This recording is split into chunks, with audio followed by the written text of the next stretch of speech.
फैगौ 30 अक्ट'बराव खुंजानो गोनां बिटिआरनि सिङाव थानाय तामुलपुर, भबानिपुर आरो गसाइगाव बिधानसभा बियाबनि उफ्रा बिसायख'थिनि थाखाय इउपिपिएल दोलोनि साखाफारा। खुंजानो गोनां उफ्रा बिसायख'थिनि थाखाय थाग थियारि जानायनि सायाव इउपिपिएल दोलोनि केबिनेट आरो मावफुं मेला दिनैनिफ्राय जागायबाय। क'क्राझारनि बड'फा कालचारेल कमप्लेक्सआव साननैनि हाबाफारिजों इउपिपिएल दोलोनि केबिनेट आरो मावफुं मेल। बिटिआरनि गाहाय मावफुं सोद्रोमा प्रमद बर'आ उफ्रा बिसायख'थिखौ लानानै मोननैसो गोनां बाथ्रा फोसावदों। तामुलपुर आरो गसाइगावआव इउपिपिएलआनो बिजाथि फसंगोन आरो भबानिपुर बियाबाव बिजेपिआ बिजाथि फसंगोन। अक्ट'बर दाननि गिबि सप्तायाव बिजाथिफोरनि मुंखौ फोसावगोन। बे बाथ्राखौ फोरमायथिदों बिटिआरनि गाहाय प्रमद बर'आ। কিছুমান মিটিং কৰিব পৰা নাছিলোঁ আৰু আজি আমাৰ চেণ্ট্ৰেল কেবিনেট আৰু অহাকালি এক্সটেণ্ডেড এক্সিকিউটিভ এই দুইদিনীয়া কাৰ্যসূচীৰে আমাৰ প্ৰগ্ৰাম ইয়াত হ'ব আৰু ইয়াত দলীয় কিছুমান কথা আমি আলোচনা কৰিম।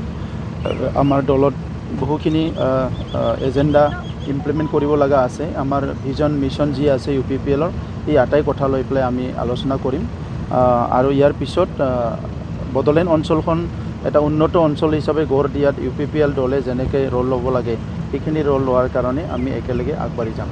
ইয়াত নিৰ্বাচনৰ কাৰণে আমাৰ ষ্ট্ৰেটেজি অলৰেডি কমপ্লিট হৈছে, খালি আমি সেইটো ফৰ্মেলিটিজ দিবলৈ বাকী আছে আৰু সেইটো আমি অহা 2-3 তাৰিখৰ ভিতৰত আমাৰ যিটো মিত্ৰজোঁটৰ দল আছে, আমাৰ বিজেপি, আমাৰ এছডিপি আৰু জিএছপি সকলো বহি পেলাই আলোচনা কৰি সেইটো আমি এনাউন্স কৰিম।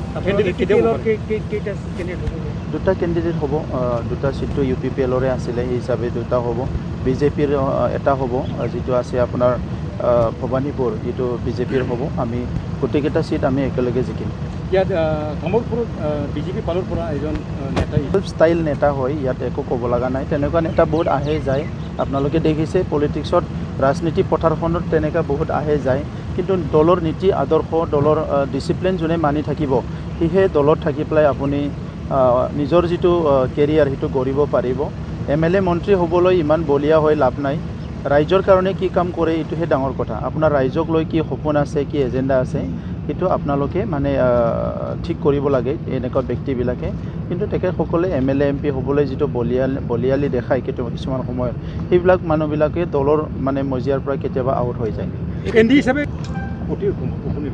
বুজি পোৱা নাই? NDA হিচাপে গোটেইকেইটা চিট জিকিব, ইয়াততো কোনো সন্দেহ নাই। NDA হিচাপে যিখিনি চিট আছে গোটেইকেইটা চিট জিকিব অসমত। আজি 12জনীয়া দুদিনৰ পৰা যোগাযোগ কৰি আছিলে তেখেতসকলে, তো আমি এইটো মিছনটো সফল হ'ল। আমাৰ বাক্সা ডিষ্ট্ৰিক্ট এপছুৰ প্ৰেচিডেণ্ট উমেশ দৈমাৰী ডাঙৰীয়াৰ লগত তেখেতসকলে যোগাযোগ কৰিছিলে। ইয়াৰ পিছত আমাৰ অসমৰ মুখ্যমন্ত্ৰী ডাঙৰীয়া JP সিং ডাঙৰীয়া, আমাৰ লোকেল পুলিচ চব মিলি পেলাই তেখেতসকলৰ লগত যোগাযোগ কৰি আজি তেখেতসকলে উভতি আহিছে আৰু তেখেতসকলে ADGPৰ লগত কথা পাতিব। ইয়াৰ পিছত বাকীখিনি ফৰ্মেলিটিজ কৰি আইনে যিটো কয় সেইটো মতে ডিচিশ্যন হ'ব। আমাৰ মুখ্যমন্ত্ৰী ডাঙৰীয়াই কেবিনেটত ব্যস্ত আছে, তেখেতে কেবিনেটৰ পিছত বাকীখিনি কথা আমাক জনাব আৰু আইনগতভাৱে যিখিনি কৰা হ'ব। কিন্তু আমি বিচাৰিছোঁ যে তেখেতসকলে নিজৰ ঘৰলৈ উভতি যাওক আৰু এতিয়া সকলো যিহেতু শান্তি বিচাৰিছে, আমিও বিচাৰিছোঁ। তেনেকুৱা আজি ডেকা ল'ৰাবিলাক বন্দুক লৈ বহুত ডাঙৰ কিবা এটা কৰিব পাৰিব তেনেকুৱা এটা পৰিৱেশ নাই। হয়, আমাৰ জাতিগতভাৱে সমস্যা আছে, সকলো জাতি জনগোষ্ঠীৰে সমস্যা আছে। এইবিলাক সমাধান কৰিবৰ কাৰণে কিছুমান চাইণ্টিফিক আৰু বাস্তৱধৰ্মী পলিচি ল'ব লাগিব। মই আজি কাউন্সিলত আহি পেলাই 8 মাহ ধৰি এই কথাকে উপলব্ধি কৰিছোঁ যে আমাৰ বহুতখিনি সমস্যা আজিলৈকে সমাধান হোৱা নাই। এইবিলাক সমস্যা সমাধান কৰিব লাগিব আৰু ইয়াত আমি চবে এজনে আনজনক বিশ্বাসত ল'ব লাগিব। অসমৰ বৰ্তমানৰ মুখ্যমন্ত্ৰী ডক্টৰ হিমন্ত বিশ্ব শৰ্মা ডাঙৰীয়াই অসমখন অনলি ইনফ্ৰাষ্ট্ৰাকচাৰ উন্নয়ন কৰিব সেইটোৱে নহয়, সকলো জাতি জনগোষ্ঠীক বিশ্বাস আৰু আস্থাত লৈ সকলো জাতি জনগোষ্ঠীৰ এটা সমস্যা সমাধান কৰাৰ কাৰণে তেখেতে আগবাঢ়ি আছে আৰু আমি চবে সহযোগ কৰিব লাগে। আৰু তেতিয়া আমি যেনেকৈ বিচাৰিছোঁ তেনেকৈ এটা শান্তি প্ৰগতিৰ বড়োলেণ্ড, শান্তি প্ৰগতিৰ কাৰ্বি আংলং, শান্তি প্ৰগতিৰ ডিমা হাছাও আৰু শান্তি প্ৰগতিৰ এটা অসম পাবলৈ সক্ষম হ'ম।